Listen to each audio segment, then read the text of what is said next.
வணக்கம். நான் உங்கள் doctor Ravichandran, consultant general surgeon, Suraksha hospital, Salem.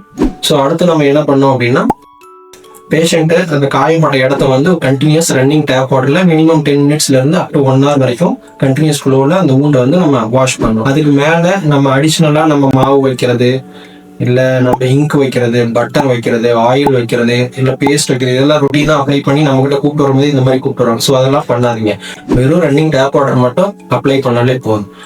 So இந்த மாதிரி பேர்ன்ஸ் ஆகிறது ஹை ரிஸ்க் பேஷண்ட்ஸ் யார் அப்படின்னா, ப்ரெக்னென்ட் உமன், இல்லை குழந்தைங்க, சில்ட்ரன் அண்டர் 5 years. ஸோ அவங்களாம் வந்து, இல்லை வயசானவங்க, நடக்க முடியாதவங்க, வாதம் வந்தவங்க, இவங்கெல்லாம் வந்து ஹை ரிஸ்க் பேஷண்ட். ஸோ அவங்கெல்லாம் வந்து இன்ஜுரி ஆனாலுமே அவங்களுக்கு பர்சன்டேஜ் ஆஃப் பேர்ன் ஏரியா வந்து ரொம்ப அதிகமாக இருக்கும். ஸோ அவங்கெல்லாம் வந்து மேக்ஸிமம் அந்த ஹை ரிஸ்க் ஏரியாஸ்க்கு அவங்கள அவாய்ட் பண்ணிக்கணும். அப்புறம் இன்ஹலேஷனல் இன்ஜுரிஸ்ன்னு சொல்லுவாங்க. அது வந்து நம்ம கண்ணுக்கு தெரியாது.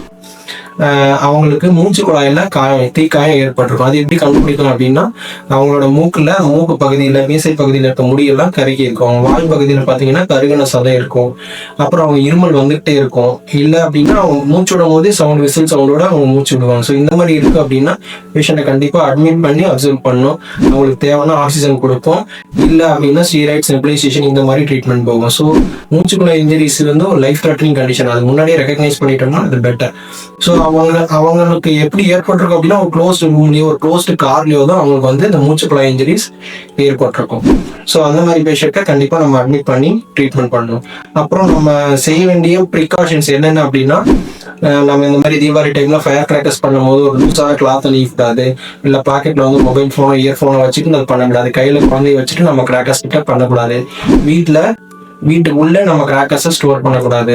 ஸோ இந்த மாதிரி திங்ஸ் எல்லாம் நம்ம ப்ரிகாஷனரியாக நம்ம முன்னாடியே பண்ணிக்கணும். அதே மாதிரி மால் ஃபங்க்ஷன்டு ஸ்விட்ச் போர்ட் இருந்ததுன்னா அதை ரிப்பேர் பண்ணிக்கணும். சரிங்களா? இந்த மாதிரி இதெல்லாம் நம்ம ரொட்டீனாக ஃபாலோ பண்ணோம் அப்படின்னா நம்ம பேர்ன் இன்ஜுரிஸை ஃபர்தராக அவாய்ட் பண்ணிக்கலாம்.